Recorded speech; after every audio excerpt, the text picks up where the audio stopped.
Oh, little avatar. So cute. She's burning the chat.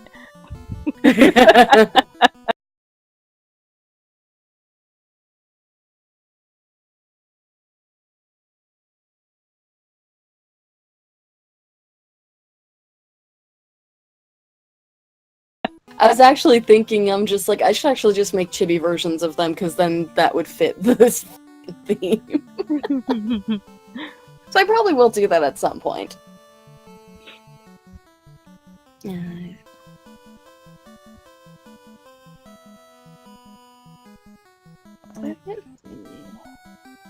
it going on? Yeah, it's on. I haven't gotten the notification yet on the app. Oh, there we Chat's go. taking a while to respond. There we go. Hey. That was probably a good 40-second delay. Yeah. It happens. Also, the now live notification is fucking borked as hell.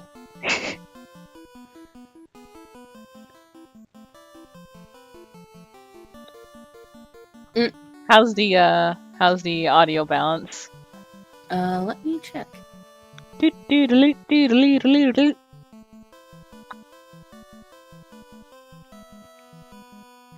Sounds good. Okie doke.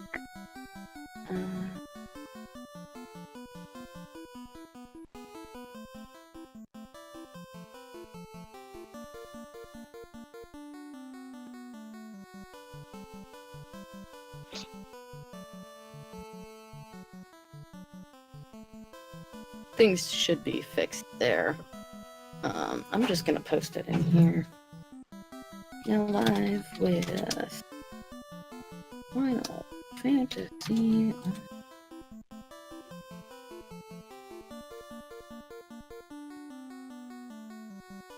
I'm sure the now live notification will pop up as soon as I turn around and post this.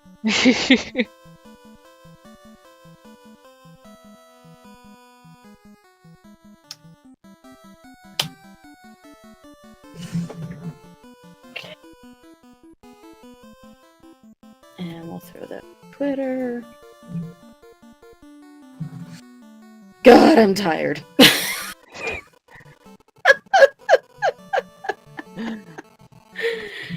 That's gonna be my major complaint.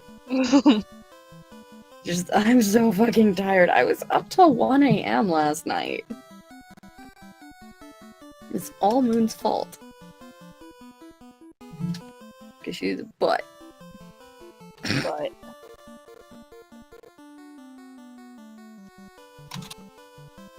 But I love her, so, you know. One of the Final Fantasy VODs that I put up on YouTube, Johnny was like, wait, are they really married?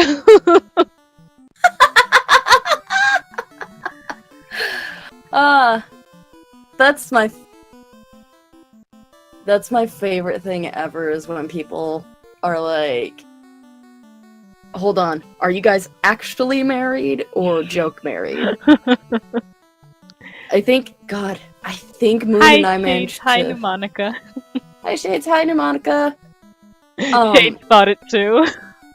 Okay, so, little fun story about us. Moon and I used to be on this Pixelmon server. Pixelmon is a mod for Minecraft which adds Pokemon to it. It's really fucking cool. I loved it until it got boring. Primarily it got boring because of the fact that, hi Greg! It got boring because of the fact that, like, both of us ended up becoming part of the moderation team. Mm-hmm. And that's also one of the reasons why I do know how to run groups, because I very quickly became the head administrator, and then the owner of it was like, I don't care, I'm going to nullify everything you've ever said. It's like, thanks. Why put me in charge then? You could have just not. But that aside, I think Moon and I fooled that server for a year. Nice. Because we constantly refer to each other as wives. And we lived together on the server, and we worked together on the server. And, like, everyone's just like, okay, but are you married? And we're just like, yeah, we're actually married. And they're like, but you're girls. Yeah. Really? What's your point? We missed that. It's just like, I mean, last time I looked down my shirt, I did have tits, so... But I don't know, they may have run off by now. Let me do a quick titty check. Ah, shit, they're gone. But yeah, it was just hilarious, because you also have to understand that because it was Pokemon, it also attracted a lot of younger fans. And not all of them got, you know, the message that girls can date girls. It's like, you're one of those sheltered boys, aren't you? It also probably didn't help that every time I went into voice chat with anyone from the server, they were like, holy shit, I have a crush on this person. Oh boy. And it's just like, sir, I'm 25. You're 16. It's not Go gonna cry to happen. your mother. Please go cry to your mother. Like, I'm not here for this. This is... no. No, no, no. That's illegal. And I am uninterested. Yep. And I'm married. Here's my waifu. She is a good one. Yes, she's a very good one. Oh, paralyzing the undead. I hope you enjoy them. Pneumatica, I'm scared of what that means. The undead in this can stun your characters. Oh. But that like fades off on its own, so it's not even worth it. Trying to save up spells and whatnot for where we're headed. That's right. I forgot that that's one of those things that makes sense in this version because you'd be paralyzed from fear. Oh, The... that's interesting. Yeah, I didn't think about it that way. Yeah. Ah. Unlike Pokemon, where the reason why you get paralyzed is because the ghost just licked you. You got paralyzed because you're so turned on.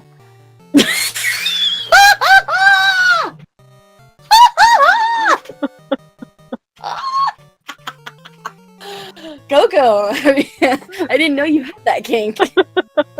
I have every kink, except for one.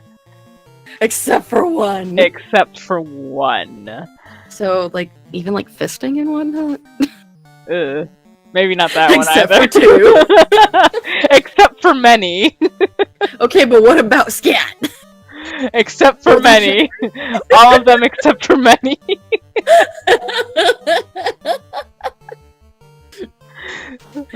Shade screams, Coco, please! I mean, if I got licked by someone I didn't know, I'd be stunned too. Well, they're good with their tongues. They have technique. Oh, lord. Oh, lord. I mean, have you seen the size of Haunter's tongue? It's as big Yeah. as our entire body. Yeah. I see this is the fantasy part of Final Fantasy.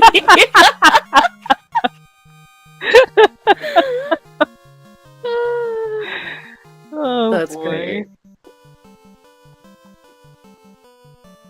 And here we go to find some random king's crown, I guess. Yep, sounds about right. Right. I think that's good for the amount of clipping I need to do for that video. Oh, shit.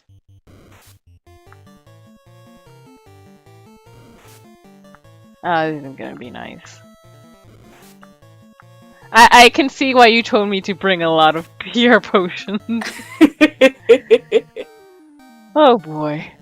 There's Pokemon fully devoted to licking enough that it is in its name. I mean, yeah, there's Lickitung.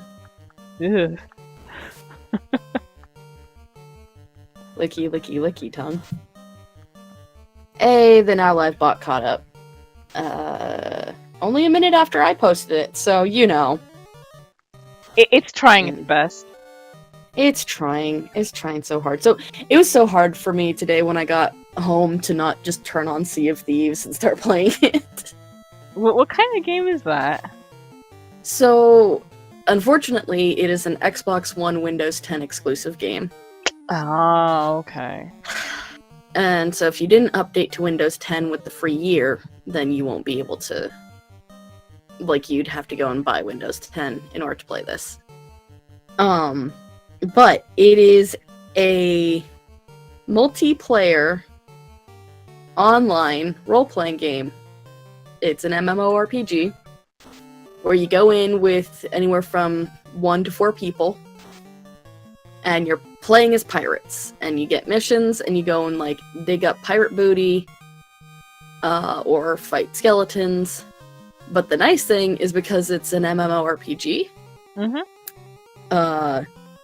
there are other people in the world too with their own ships, and you can sink them and rob them and just fuck with people. That's amazing. Yeah. But even better is like you of course got all these different options. Oh, you get the booty all right. Yes, thank you, Shades.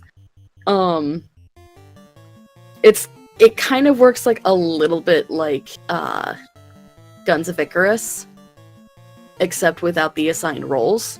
Because with Guns of Icarus, like, you choose before you get into the fight what your assigned role is, and that limits what you can do on the ship.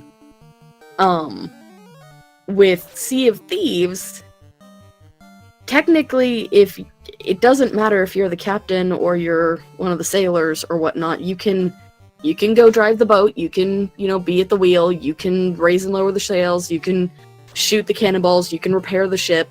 It's not limited to anyone as long as you have the materials to do it. So, but yeah, the best part of it is everybody by default starts with 2 instruments. Oh!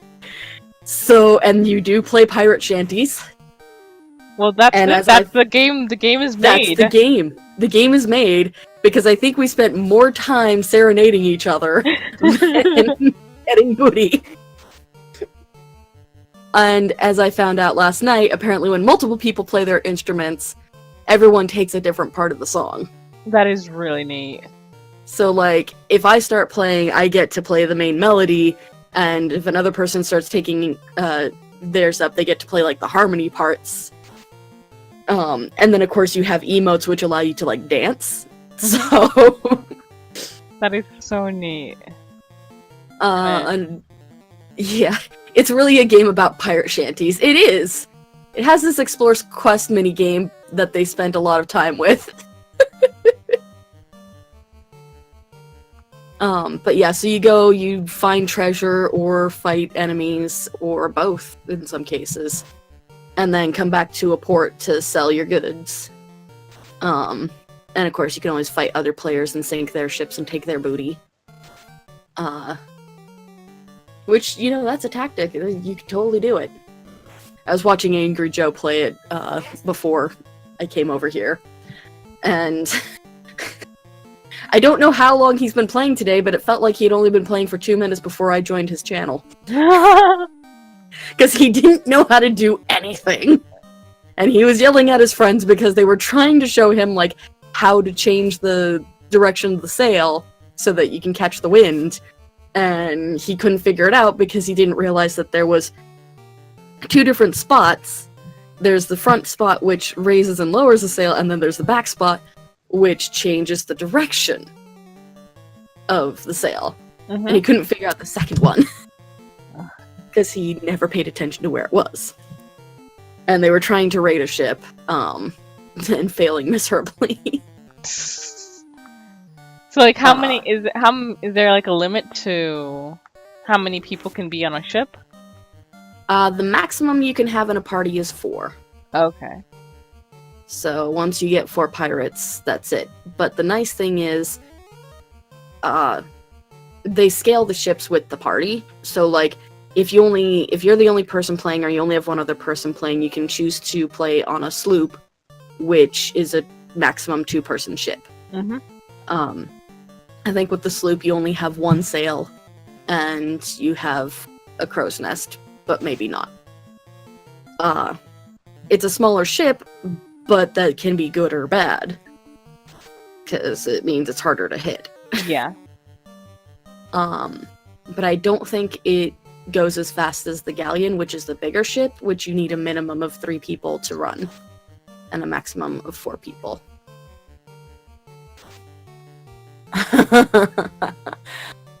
Greg and Shades, they're making a fond friendship over there.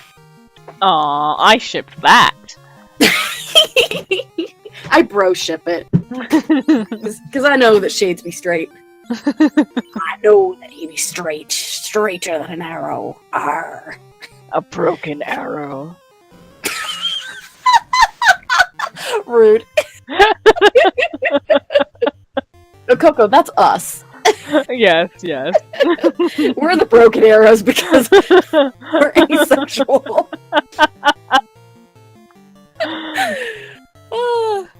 We're the ones that can't fire, period. Yeah. That's more... fine. We're fine with that. In more ways than one. Oh my... Coco! Coco! I see, we're back to the kinking. I don't know where my mind is Final today. Fantasy 1, the kinkening.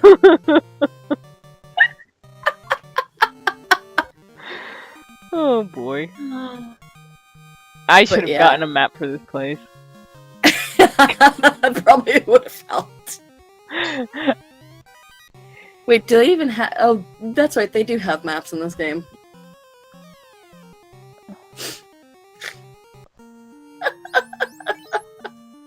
What the fuck, Pneumatica? That is an interesting song you've created.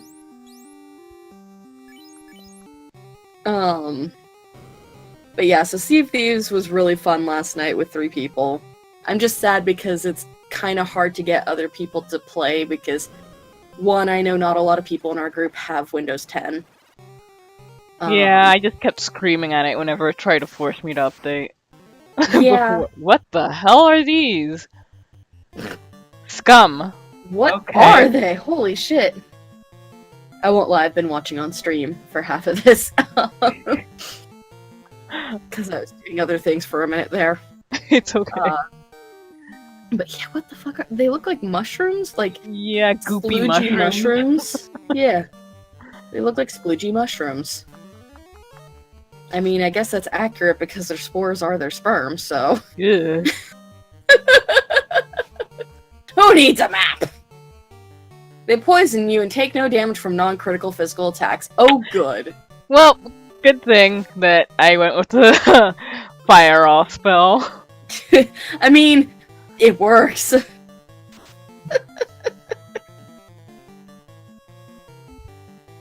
We'll just burn the fungus, it's fine.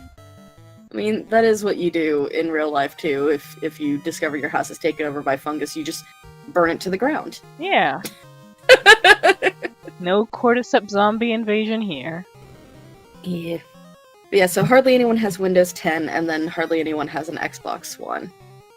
I think most people went with the PS4 when they got a chance to go to the next one. Yeah. Am I going in the generally right direction, Greg? I don't want to wander aimlessly too much here. Shades, that's accurate, yeah. When you see one spider, they own the house, now you burn the house down. Yeah. Greg says, yes, but. Yes, but what?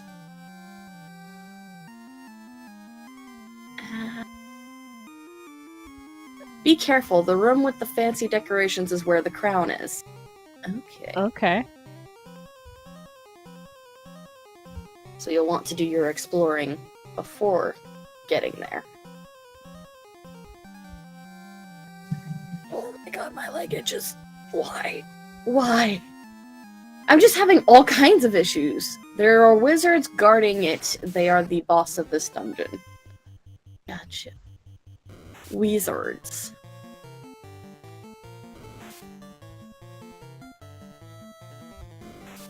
There goes our poisoning.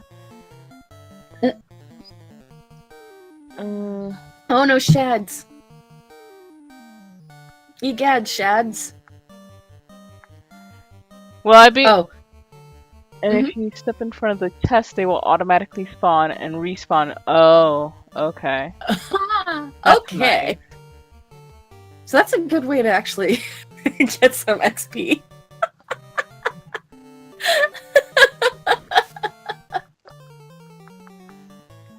I wonder if you can abuse that to get a bunch of XP. If you can, I'm gonna. Yeah. Though I'll probably save that for off stream.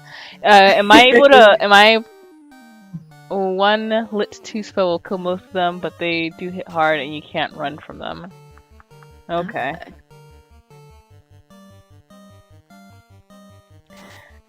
Are we able to return to this dungeon after we get the crown and leave? Like, will all the treasure still be here?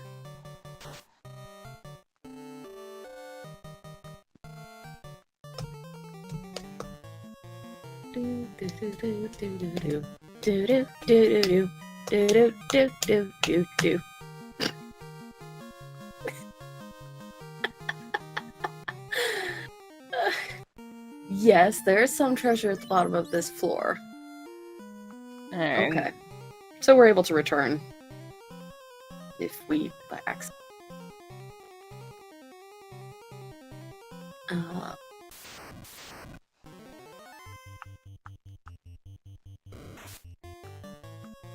Critical Yeah, hit! 8 damage! Nice. Anyone who's interested in Sea of Thieves, I highly recommend it if you have the systems to play it. So far it's been really fun. I will say, like, maybe wait till the weekend before starting it, just because they're still dealing with a lot of server issues right now. Since, as with every game, nobody expects what the server load is going to be on an MMO for first day. It took us 20 minutes to find a game last night. So we kind of had to run until 9:30 in order to get decent gameplay in. Oh, and we also sank our ship at the end. Why? What happened? Well, because you can apparently scuttle your ship, which means to sink it. And so we finished up our last mission, took things back, sold our stuff for money, and she's like, well, since we're ending the stream, shall we scuttle the ship? And I'm like, ooh, what is a scuttle? What does that do? And he's like, it sinks the ship. It's like, you know what? Yes.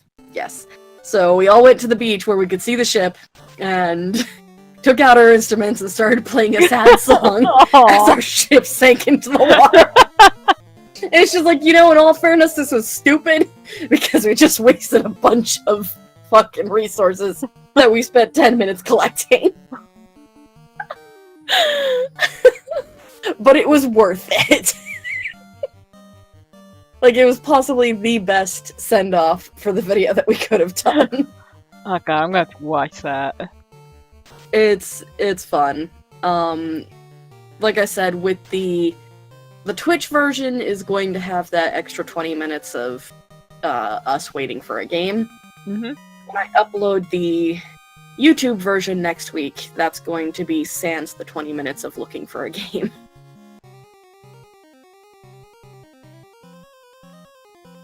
Wow! Bad!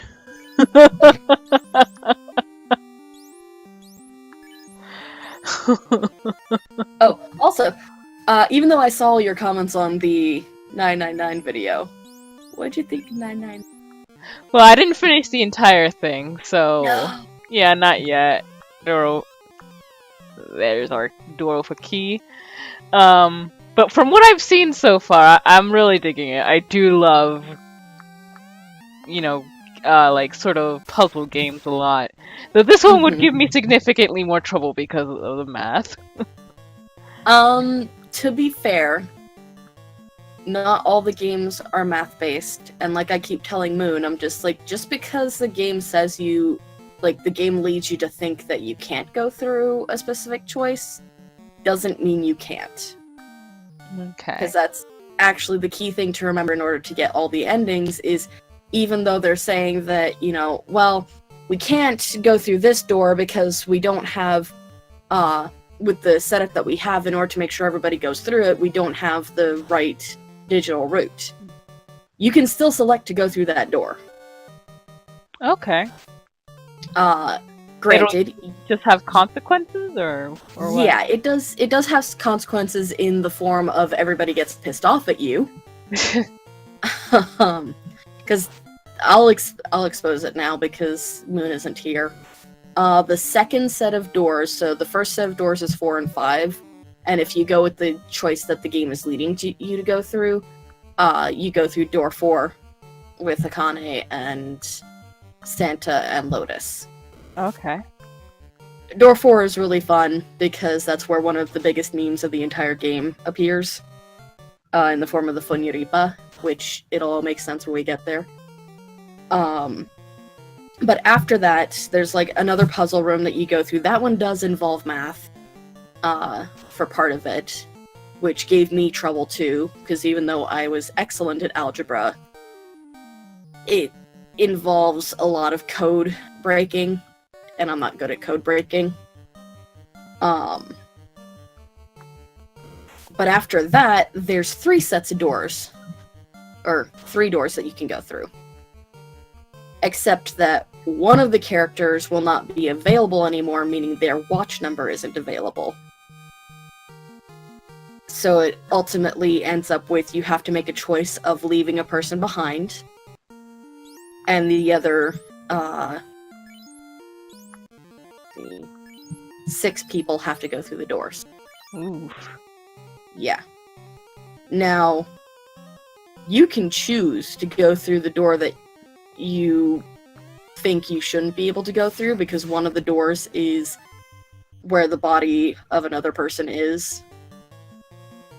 You can actually choose to go through that door, but you end up leaving, like, I think a total of 3 people behind. As a result, because the other thing about it that really tempts you to do that is you're getting close to needing to go outside and pitch a tent, says Monica. Oh. Can I not pitch them in dungeons? Oh boy. Yeah, it's possible. But yeah, so the other thing about it is the game kind of does push your buttons a little bit, because it really pushes you hard that if you're actually getting into the role of Junpei, that you're gonna want to actually be like, oh hey, I want to stick with Akane throughout the entire game. Except that the second set of doors... I should double check if Moon isn't here. Well, she's been here the entire time. Uh-oh. Nope, she's not here. Okay, phew. She just pinged me in our private chat. But that second set of doors... I know, Greg, right? That second set of doors has you splitting up from Akane. So, if you go with the way that the game leads you to go, you have to split up with Akane. If you go with the second alternative route, you're still splitting up with her. The only way to go with her is to go through the door that everyone's saying you can't go through because you can't get the digital route. And, not leave everybody behind. So that's why I keep reminding Moon, I'm just like, just remember, if it's giving you the option, it is a viable option. Like, you don't actually have to pay attention to the math behind it. Okay. Because where there's an option, there's a way. And you'll know when you fucked up because you won't be given an option. But so far, Moon is on the same route that I was on the first time I played. So, we'll see if she gets the same ending that I did. How many endings are there? There are 6 total endings. One of them is the quote-unquote true ending. And the reason why I said quote-unquote is because of something that gets explained in the second game, which is technically all endings are true endings.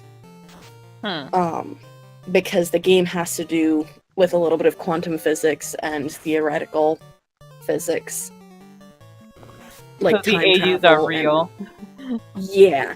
So the alternate universes are real, and they are actual paths that you did go down. It's just you used your magic powers, let's call them, your psychic magic powers, to switch into a different timeline. Which, in the third game, kind of makes it a little bit fucked up, because what you're actually doing is you're swapping consciousness with yourself in another dimension. Oh. Okay, that's fair. So in order to basically escape a bad situation, you have to kill yourself in another universe. Nice, Junpei. That's very nice. Because in the third game, that's actually what it entirely focuses on. Is, I think, God, how many bad endings were there in the third game?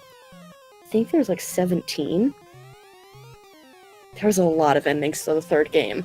And as you go through each ending, you end up finding out that, you know, this is how this power works. Which is, you end up going, okay, I'm gonna swap with the me from another universe, even though I'm about to die in this universe.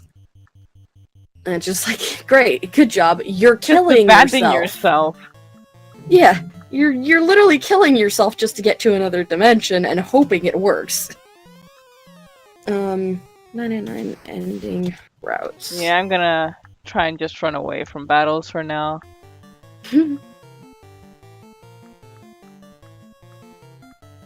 Okay, so she can't get the safe ending. We can't get the true ending because we need the safe ending and the coffin ending. Moon is in the chat now. Hey, Moon! Hello. Luckily, the names of these endings don't necessarily give away the game. Oh shit! I didn't realize that... Oh.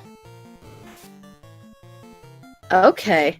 So there are 3 ultimate bad endings, and you can get them in multiple different ways. And then there's the 3 endings you need to get to the true ending. One of which is the true ending. So, this is fun. Wonder which Moon we'll get. I do wonder, because I have a feeling she's gonna get one of the 3 bad endings. I'd be surprised if she managed the safe ending. Well, no, she can't get the safe ending because she went through door 4. And the safe ending, you have to go through door 5. So, there are 9 puzzles in total? There are 9 doors in total. Okay. You don't necessarily go through every door in each playthrough. You go through a maximum of 3 doors in each playthrough. Oh, okay. So it's a pretty short game? It's short in the way that, like, if you're just playing it for one route, it's short. If you're playing it to get the actual true ending, it's long. Okay. Because the 3 bad endings are the axe ending, the sub ending, and the knife ending. And the ending that I got first was the axe ending, which Moon knows about. She knows exactly what that end is. And that's where you get killed by another character with an axe. Aww.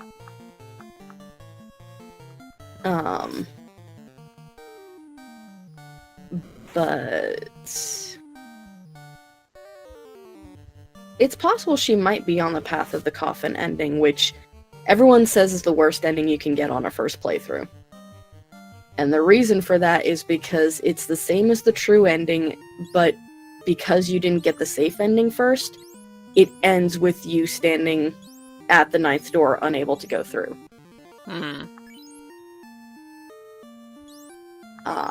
Because the whole point of it, like they explained, is, you know, you're trying to get through the 9th door to escape.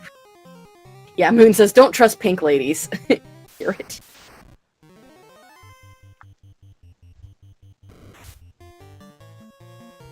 But yeah, I like the game because it does tell a very good story, regardless of the... regardless of the fact that,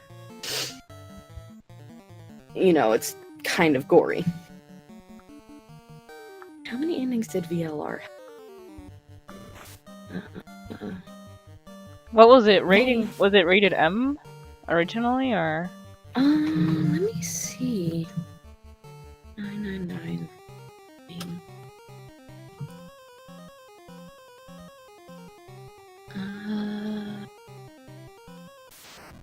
I don't remember where these stairs were. Yes, it's M rating. Okay. Which makes sense because there's blood, there's gore. Failure to solve puzzles usually results in death. I mean, that's not accurate. But they have some F-bombs in it. They have, you know, death in it, gory death. I don't know if it was rated M in Nippon. Unfortunately, it's not coming up properly.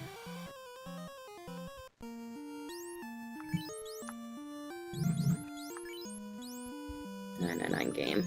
There we go. Okay. God, where is it? Genre is adventure, visual novel.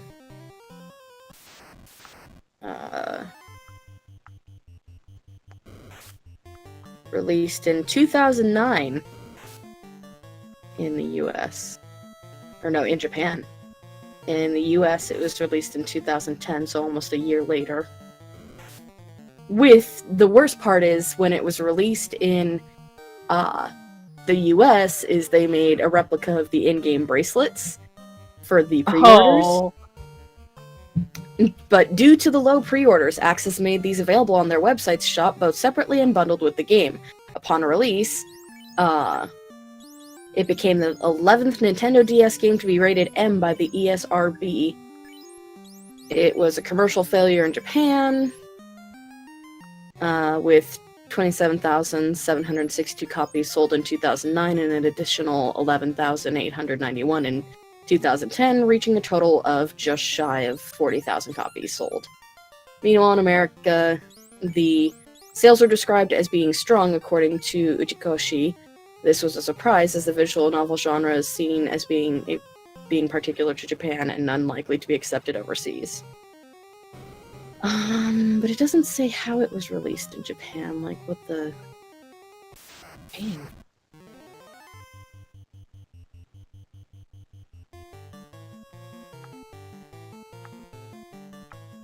So, if someone else wants to look that up, they're welcome to. It's possible it was only a T in Japan, but I have a feeling that it wasn't, because the visuals of the deaths aren't exactly as horrifying as the narrative description. Because also understand this was a visual novel game in which everything was based around stills with animated avatars. Virtue's Last Reward had a lot more to play with because it went with a 3D game, and it was quite jarring. But the fun thing about fucking VLR, though, holy shit. The thing I love the most about VLR is that they add another layer to this of after each room with your teammates, like you swap teammates through each room, but after each room, you have to go through a voting system. And it's the prisoner's dilemma. So, you have to vote to ally or betray with the other person on your team. And it's usually a team of 2 and 1. You're being told to stop and use a cabin now. I did. Oh, okay. Oh, a cabin? Or a house? I used a house. I'll also understand that the thing is a little bit behind. Oh, there's a bug. Oh, are you telling me that I wasted 3,000 on a house? Oops. Great. The game saves first, then recovers your magic, is the bug.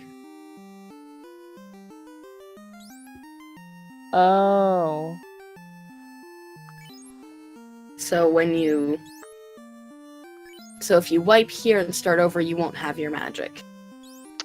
Gotcha.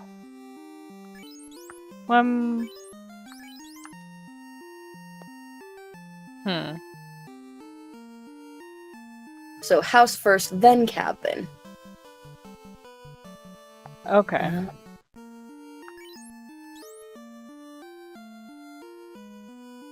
It's weird. HP recovered save. Huh.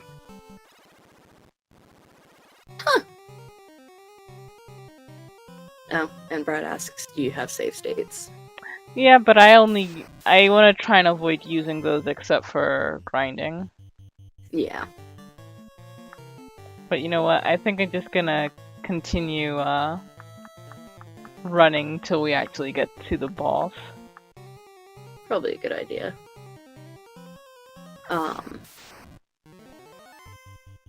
But yeah, so VLR, it's teams of 2 and 1. And so the team of 2 has to decide whether or not to ally or betray the team of 1, whereas the team of 1, there's only one person to contend with there. Which changes the game drastically. And of course, if you both ally, then I think if you both ally, you get 2 points. If one person allies and the other person betrays, then the person who betrays gets 3 points, whereas the person who allied gets, I think, negative something. Can't remember if it's negative 3 points or not. It might be negative 3 points. If you both betray, you get 0.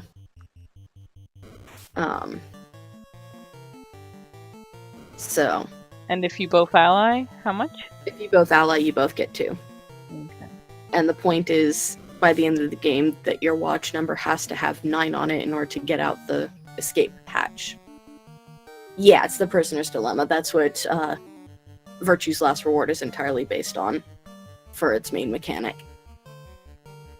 I remember the first time I was taught about that was in 6th grade, I think, and essentially our history teacher created a scenario about the prisoner's dilemma in which we all had to actually participate.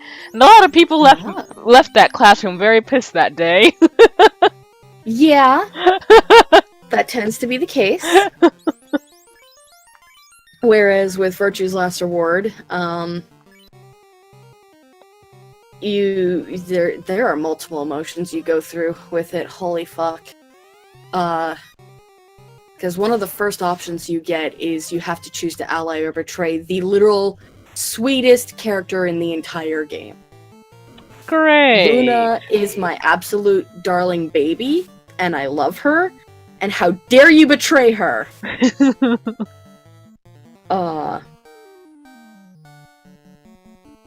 But yeah, so... Fucking... Betraying Luna is the worst thing you can do, and if that is your first instinct in that game is to betray Luna, you're a monster, and you need to rethink your life. Because she will always choose ally. Her polar opposite is Dio, who will always choose betray. Of course he would, he's Dio. Exactly, his name is Dio. Where it gets interesting is Fi. So Fi has 2 different endings, and it is highly recommended that with the first time that you go up against her, that you betray her. Despite the fact that she's been your ally the entire game and she's been the person in your corner the entire game, it is highly recommended the first time you do it to betray her. Because she's also the same person who's like this pessimistic voice of reason who's just like, it only makes sense to betray because the worst that can happen is you both get 0. Yeah. But so you're thinking she's going to betray you, so you betray her. Turns out she allies with you. So you fuck her over, and she gets so pissed. Well, I wouldn't blame her. Yeah, because it's just like, we've been friends this entire time. I totally thought you were gonna ally. We both would have gotten out if you did that. She's like, yeah, but you've been literally yelling at me to betray every single person. It's like, how did I know you weren't gonna betray me? But, so then, that's the other thing, is this was the first game where they actually gave you the option to go back to your choices instead of replaying through the entire game. Oh, that's good. Jeez. And so you immediately go back to your choice to whether you ally or betray with Fi. If you've betrayed her first and then ally with her, she betrays you. And that's where the key point of the game gets unlocked, because it's just like, no, you remember too, that before I betrayed you, or no, before I allied with you, and it's just like, holy fuck, what's going on here? Huh. Pneumonica, that's actually one of the arguments that's brought up by the characters in the game. Fi's the one who basically brings up that argument that no matter what your opponent chooses, you're better off to betray, because if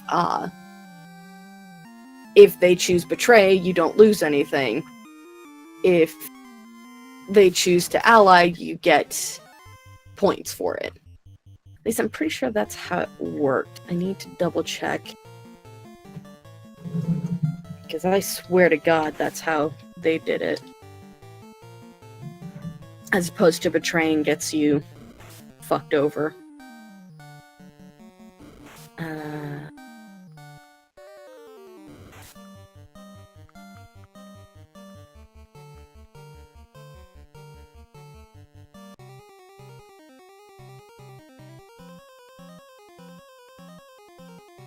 Okay, the wiki might have more information on it. Ambidex edition.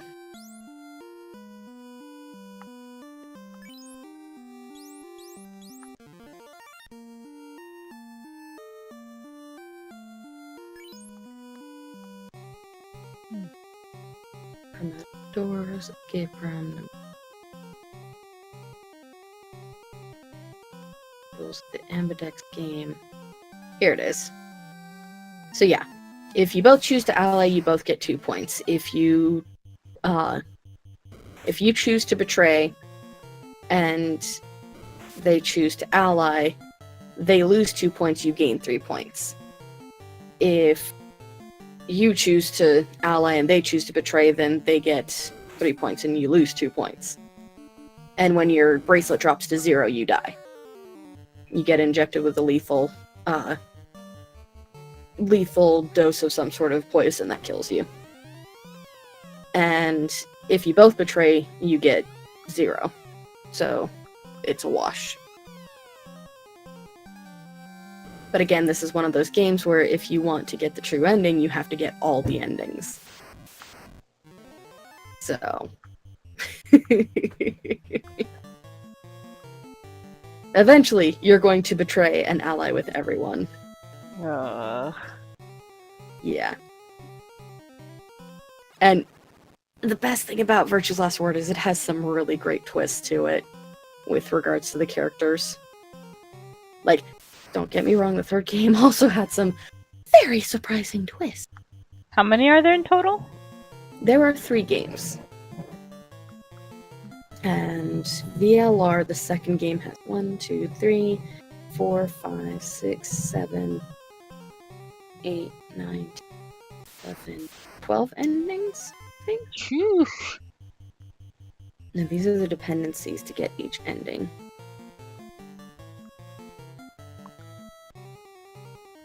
Okay, 1, 2, 3, 4, 6, 7, 8, 9, 10, 12. Yeah, there's 12 endings to the second game. Whereas there's only 6 endings to the first game. And then the third game, which is available on Steam...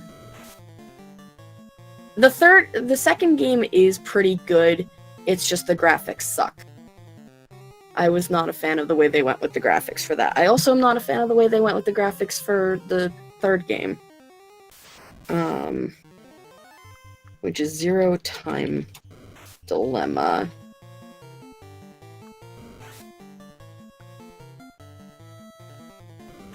Ugh. Gross.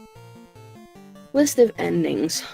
Okay, 1, 2, 3, 4, 5, 6. There's only 7 endings? So, I guess that makes sense.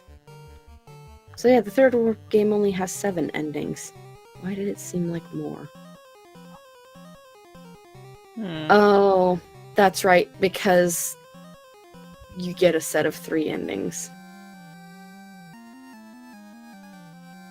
Alright, I think I missed something, because I think I've explored most of the dungeon, but I haven't found the key yet. Technically, there's 1, 2, 3 endings there.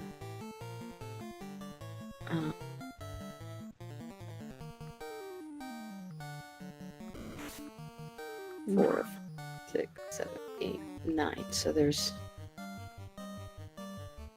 10, 11. So there's technically 11 endings, but it's... that game gets complicated. You missed one room, and that's where the crown is. Go me.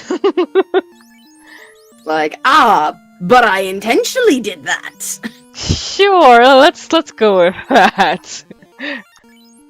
But you do not realize I intentionally did that. I'm gonna guess it's down in this area, right? Most likely.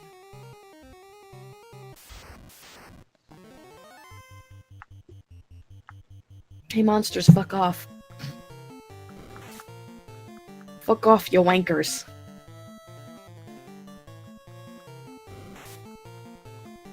I am a little sad that I won't be playing Bioshock until the 2nd.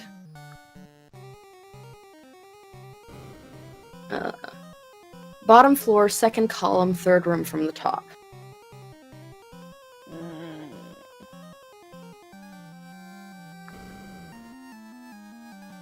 Bottom floor. 2nd. Bugger off.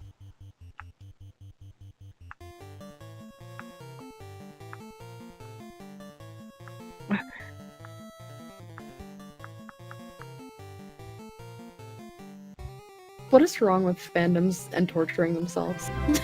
Whoa, what was that? What? We got a notice, maybe a host? Pixel Moon is now hosting my stream with 1 viewer. Yay! Make sure you're at full HP. 3rd room for the top. So this one? 2nd column, 3rd room from the top.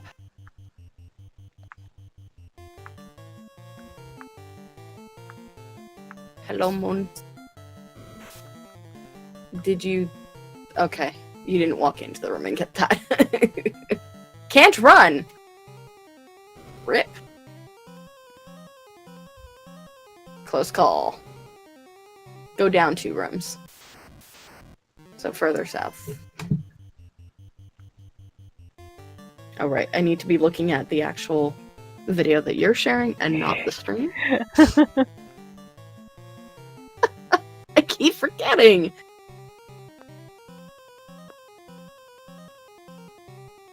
Okay, so let's heal up. God damn it. Oh, okay. That was you. I was just like, God damn it, another fight. Oh, yeah? Fucking leave us alone! A loot.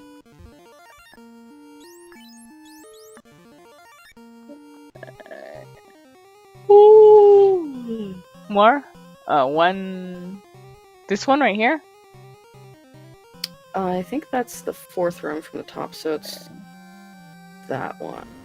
Ah, here we go. That's it! Okay. You ready? It's wizards! They look like Cthulhu faces. Yeah! It's Zoidbergs! Why are they... What? What?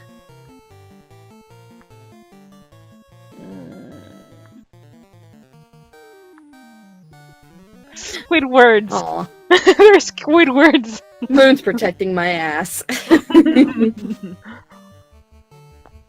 Fucking accurate, though. 100 damage? Terminated. Shit, son, so they have less than 100 HP. They're mind flayers. I mean, yeah, squid wizards. Squidzards, if you will. Squizzards. There we go, squizzers. No. They're pisco demons in Japanese, but they didn't want to get sued.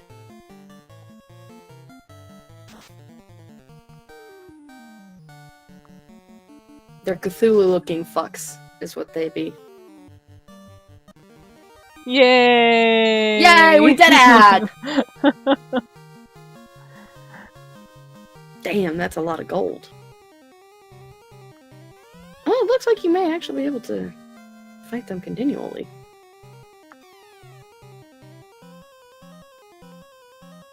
Okay. Well, let's get out first and save our progress. Well, those Or are... run into scorpions. Yeah, that's... I guess that's an option too.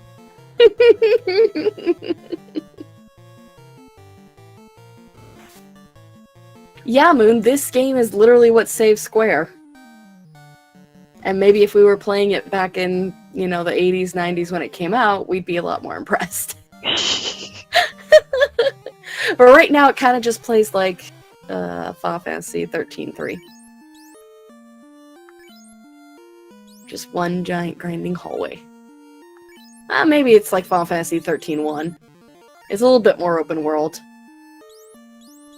Oh, definitely. I would have preferred Zelda too.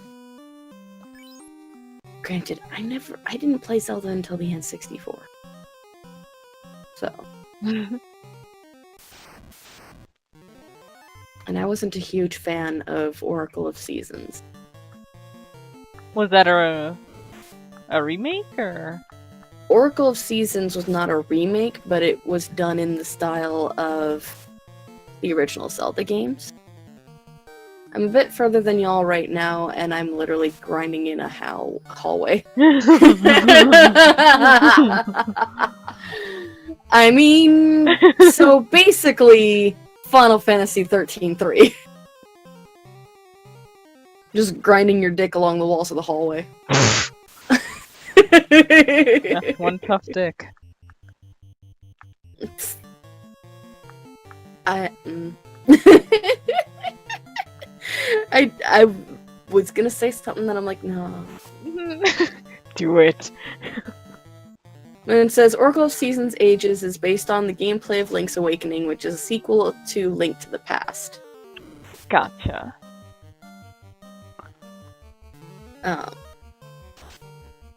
And like I said, I wasn't a fan of it.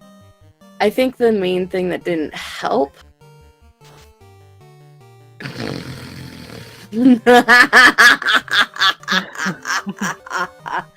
Greg's character names. The main character is named Dick. Well, no, one of the characters is named Dick. So literally, grinding your dick down the hallway. The other one is Tom, Harry, and Bob.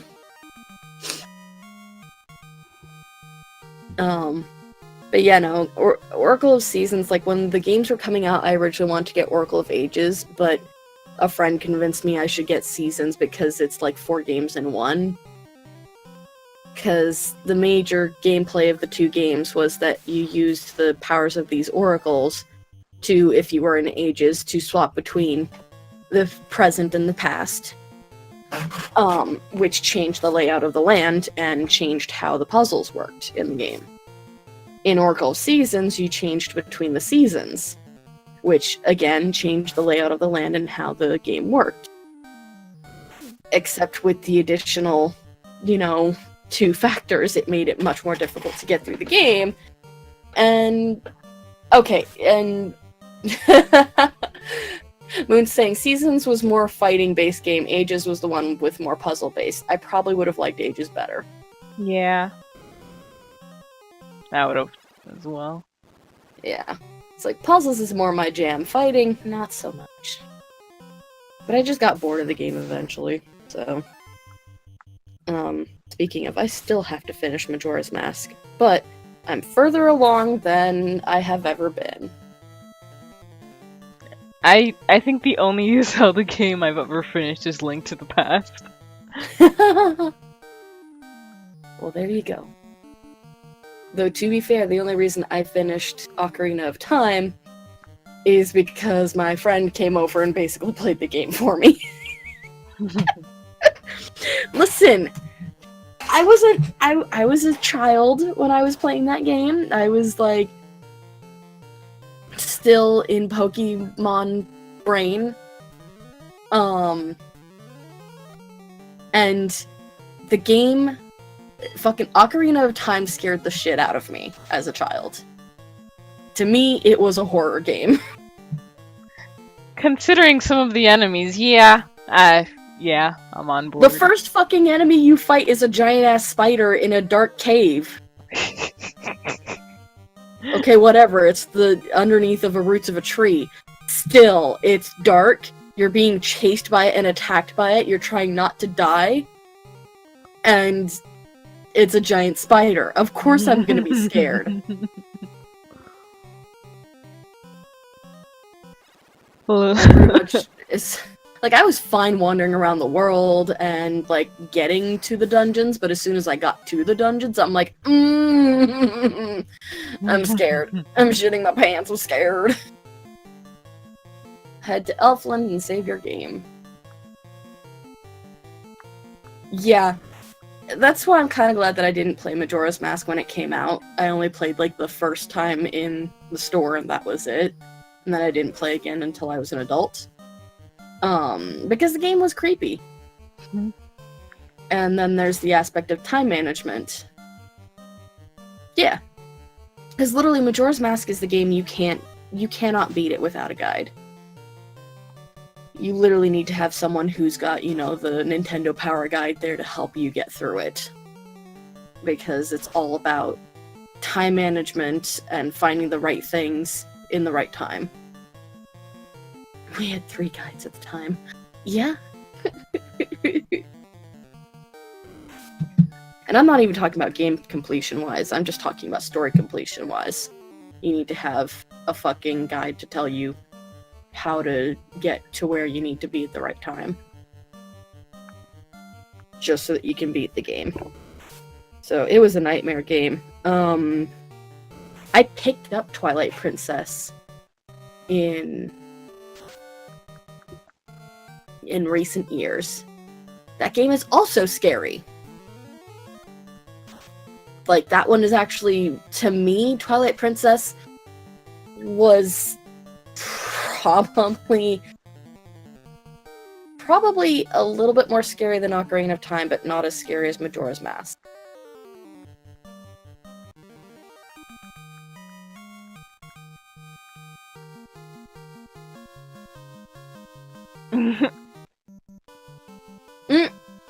The game was made because the team head that was assigned to make an Ocarina of Time expansion said, I don't want to, I want to make a new game.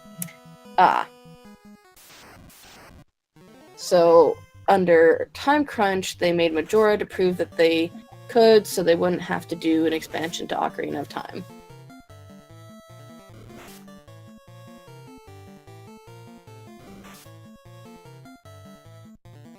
There are 2 things in this life that I know Moon has a hyperfixation with.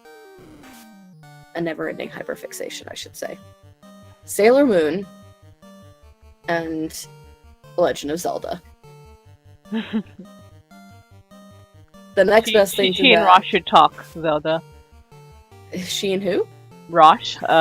She's a friend of mine who's also very into the Zelda series. I don't know if she was in the second case of Ace Attorney. She got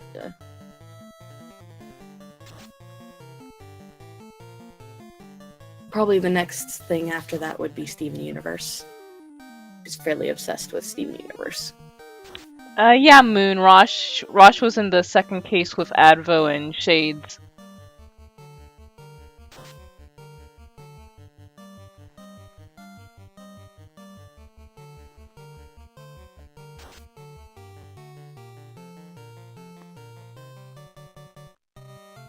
And she was also in the Secret of Mana LP.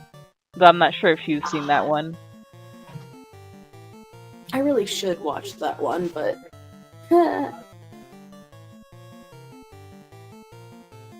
Yeah, she did Edgeworth.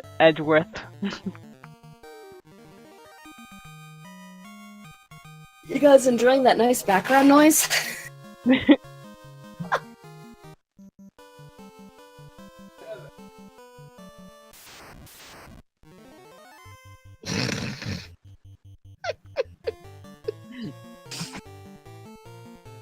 So, anyone who is confused by what's going on in the background, my dad decided to upgrade the kitchen sink faucet by buying a faucet online. Didn't bother to check that it's the right faucet for the sink. Oof. Until he had already removed the faucet we had in the sink. And he had apparently removed the old faucet in such a way that he could not put it back, because it sounds like he broke it. Because it was one of those older model plastic faucets, so it wasn't metal. So I have a feeling that he he broke it. And so he couldn't put it back, so he had to run out to the store, and I don't know if we have we have a faucet in our kitchen sink anymore. Well, this is just so typical, though, because the faucet we originally had in the sink was one that only needed one hole in the sink to operate, because it was an all-in-one arm where you had this swivel knob on the top to determine hot and cold. The one that he bought was one that has the two knobs on the side, one to control cold and one to control hot. The sink is built for the one hole. And I think my dad did try to drill into the sink to see if he could get the other two holes in there before realizing that maybe this isn't a good idea because I could crack the sink if I don't do this right.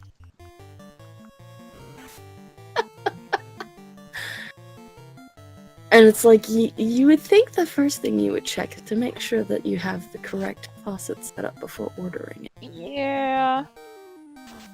But no. This is so standard. So typical. My dad is very much the person where he's like, I have to do this, and does it. Without taking the necessary steps to make sure, can he do this? And what's the right way to do this? And do I have the knowledge and experience to do this? Top recommendation Zelda game in the year of our Lord 2018 is Link Between Worlds. Alright then. You heard the lady. I wanted to check it out for so long, but I just never got around to buying it, 'cause money. Yeah, I feel. Never mind that I just bought Sea of Thieves, shut up. Never mind that I just literally bought a $60 game, shut up. Granted, I originally pre-ordered it back in January. So it's all good. Yeah. I think we have come up to the end of the stream for today. Yep. We got a dungeon done! Woo! Bit We by did bit, it! we shall make progress. We did it! Now Coco's gonna go offline and then go kill more wizards consistently. Because experience and shit ton of money. 900G! So we get to come back and shoot people. Yeah, we gonna come back and she gonna be rolling in that dough. But yeah, so with the end of the stream, I have some bad news. The bad news is that the next time we play this, we'll be playing it on 4pixels Gaming, because Moon and I had a talk as being the two people primarily heading Cacophony of Games, and we agreed that the original idea we had set out for Cacophony, which was to make a network of gamers as well as to give a neutral space for the people in our network to stream together without having to decide what channel it goes on, didn't really work out, because the biggest problem is that Moon and I don't have time to build a fan base for Cacophony, and we no longer have time to devote to having the whole network set up. It may come back in the future for all we know, but the Twitch channel will be shut down as of April 2nd, and the YouTube channel will stay up because it'll have the archive for all of our games and our gameplay stuff. Yeah, if we get mega popular, then Cacophony may come back with a vengeance and we'll start building a network that way. We'll see. As far as the Discord goes, that's going to stay. It's just going to get tweaked. It's already been tweaked a little bit, but it's going to get tweaked because we're offering it as a space for creators that, know each other, like how me and Coco know each other, and we've got Evil Guacamole in there, and we've got a couple other people in there. It's basically a space where, like, if you're a creator and you don't want to make your own Discord server, you can come into Cacophony and kind of share the space and allow your fans to interact, but also find, like, new places and new people with similar content. So that's gonna stay up. And we'll still be working together. Moon and I will still be making content together, and we'll still be making individual content on our own channels. Coco obviously is going to be on 4pixel Gaming, so go check out her stuff. And yeah, so next time, yep, right over there. Next time we come back with this, we'll be on 4pixels Gaming. And tomorrow I will be on my channel with Moon playing 9 hours, 9 persons, 9 doors, or whatever it is. And yeah. Well, what about the other days? You also do on Monday and Tuesday? There are other days in the week? I don't know. I think so. I'm so tired. Did I tell you that when I woke up this morning to my alarm, my brain immediately went, why is my alarm going off? It's Saturday. Oh. And 2 seconds later, I'm like, you dumb bitch, it ain't Saturday. It's fucking Wednesday. Get your ass up. Yeah, go follow 4pixels Gaming. You can also follow my channel. I'll say hi in the chat. Because Thursday we're doing 999. Friday we're doing the Forest. This one is a Fan Forest Friday, which basically is our new save that allows people from our chat to kind of join in and play with us without having to worry about us being too far along. Monday, next week I'll be on hiatus because there's convention at the end of the week and I won't be available Thursday, Friday. So, on the 2nd, which is a Monday, I'll be coming back with Bioshock. And then on Tuesday, I do Doki Doki Literature Club with Kime of 4pixels and Shades, who you've seen in the chat. Yeah. And over on 4pixels Gaming, I believe Kime streams on Fridays. Yes, Kime streams on Fridays. Right now, she is working on Life is Strange. She is right now, she's in the middle of episode 3, I believe. And then on Thursdays, I'm going to be starting a new game tomorrow at 8 PM EST. So that's going to be a couple hours before Lefuulei streams. And I'm going to be starting an RPG Maker game called Hello Charlotte. Ooh. So, I'm gonna have to. yes. I'm gonna have to watch the VODs of that and leave comments just like you do with us. I have very little. I have no idea what the game's about. It's been suggested to me by like 4 people at this point, actually. And the art looks Dang. neat, so we shall see what we're getting into. We shall see. And thank But yeah. you, everyone, for joining us. It's always great to have you with us. Yes, thank you for joining us, and we'll see you on our individual channels. Bye bye! Bye!